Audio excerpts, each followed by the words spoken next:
তোমরা ফিরে আসো, আমি আল্লাহর দরবারে মাফ চাও। আল্লাহ বলে, আমি আল্লাহর কাছে ক্ষমা চা, আমি আল্লাহ তোকে মাফ করে দিব।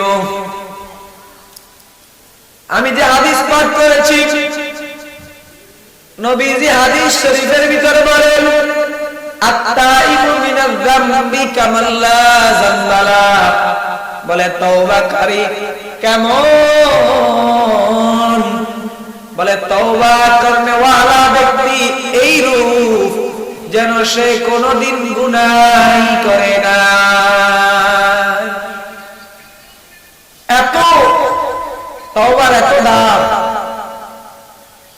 বলে তওবা করলে বান্দা কেমন হয়?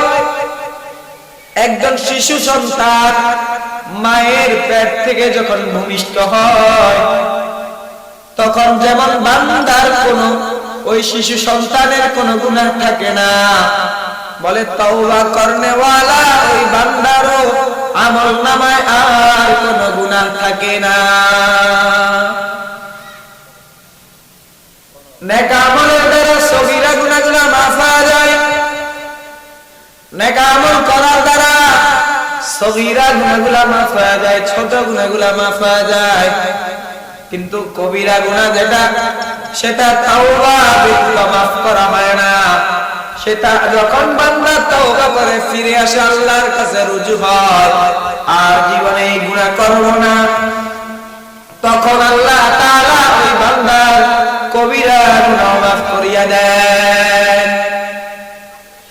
বনি ইসরাঈলের একটা ঘটনা, হযরত মুসা আলাইহিস সালাম